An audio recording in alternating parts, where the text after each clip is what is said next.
Garrick, have you ever played in a bigger derby than this one? I don't think so. Obviously, being 1 and 2 on the ladder, it's a bit. It's a big game, especially in WA, and I can understand the hype and the fascination with the supporters because I think we've played in big derbies, but the ladder positions being where we are at the moment makes it a little bit extra. What have you made of their outs for this week? There's some significant ones.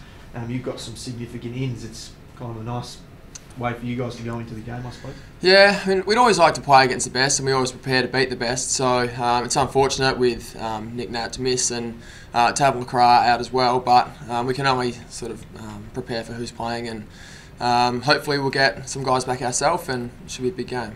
Is Lacroix one of the players that you would have potentially lined up on? Take us back over derbies gone by. Is he one that you run past every now and then? I've probably played on him a couple of times in bits and pieces. I don't think I've ever been set the job specifically. I know that Cam Sutcliffe's played on him before and Lee Spur as well, but yeah, he's a great player, so unfortunately for him he's missing, but it's probably a good thing for us. For you then, I mean, I suppose it depends on McFarlane and Johnson and all that, but is Darling one man that may be thrown towards your way?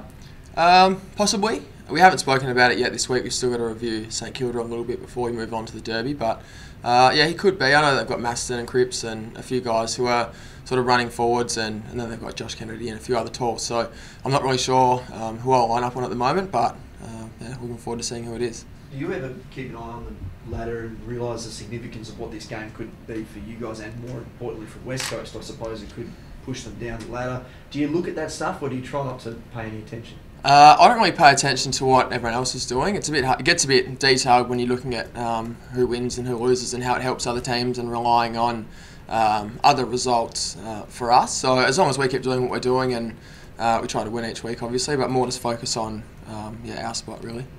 Regardless of where they finish, if you finish on the ladder, there's a strong chance you'll play in a couple of weeks' time in finals. If you haven't lost to them for a long time, is it important from a psychological point of view to keep that over the top of them?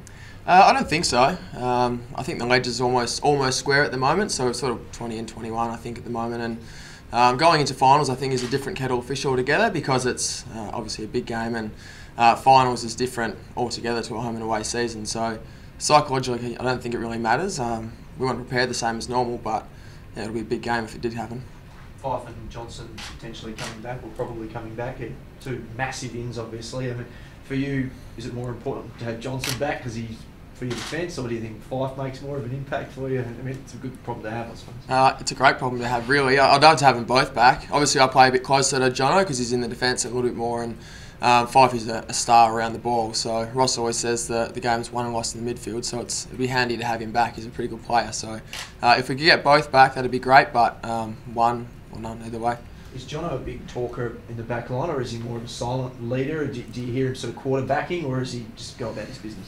He is really vocal. He does do a bit of that quarterback stuff, but he leads by example as well with Jono, and it's always good to have him around. He's a really experienced player, and like you said, he is really vocal because of the role he plays. He's behind the ball a little bit, or if he's playing on a tall, he's behind, so he can see the whole game, and yeah, he's really vocal for everyone on the field. Did have Lundy or McFarlane train with you guys this morning? I don't think Pav trained. I know that Fifey did, and Dave I think was in the gym doing bits and pieces, but it's not unusual for those sort of guys, the senior players, to not do the first training session. They might do a straight line run, or they might do a bit of an acid flush. So I know that Fifey obviously trained, but the other two I think were off legs today. McFarlane? Luke was the same, off legs. When it comes to resting in the last month, in the position you guys are in, some guys might get rested from time to time, or they might not. Do players put their hand up and say, I might need a week off, or do they get told, you've gone a bit too hard, we need you to have a rest, or whatever that be?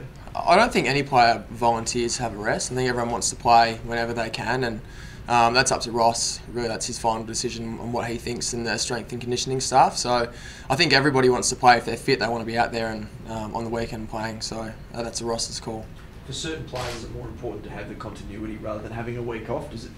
They get the momentum in their form, and that's more important to them than rest, do you think, or is it different for every player? It is different. Individually, guys some would like to continue to play and just keep rolling on and have that continuity, like you mentioned. And I think if there's someone who's had an injury or has had a problem in the past, that the rest might help. It's a different case altogether. So I think as long as everyone's fit, they want to play. But if there is a reason or an injury that might be hampering their performance, I'm sure a rest is not the worst thing. Habs listed as an Achilles. You had an Achilles that wasn't meant to last too long. A couple of years back, it lasted a hell of a long time. Is it a concern when you hear that word being thrown around about anyone? Yeah, well, it didn't work out very well for me, as you said. It was supposed to be a week by week, and then it ended up being 7 or 8, and then missed the grand final. So they can get better really quick, but it just depends. It is an individual thing, and I think Pab's had problems before that he's been fine with, and he's been able to play for a long time, obviously with Achilles. And if that is the case, I'm sure he'll be fine. But yeah, hopefully it's nothing too bad. Have you spoken to him about that at all? No. There's a lot of talk. Excuse me. The surface was pretty tough and pretty wearing. Did those boys pull up a little bit sore? Or did you pull up a bit sore from the game? I feel fine, really. I think in the past it has been mentioned about it being a bit of a harder surface, but I think that's just all grounds are different. I didn't have any issue post game, and I feel fine now. So I don't know how different guys have pulled up and whether it was a surface or not, but I think they're okay. Do you look forward to playing in derbies? I look forward to playing every game. I'm from Perth, so I understand what happens in WA and how it sort of splits them down the middle. And even my family, my brother was a West Coast supporter for a long time, and I think he probably still is really, and just hopes that I play well but West Coast win. So I understand for everybody else how big the game is, and especially for WA footy, and this one especially being 1 and 2 at the moment, it'll be a big game. Yeah, speak to your brother afterwards, after derbies, and just sort of, well, especially in recent times, rub it in a little bit. I used to a little bit. He's moved to London now, so he's not around anymore. So we've had a few little disagreements and arguments and along the way, but he's pretty good now. He's usually pretty supportive with me. So.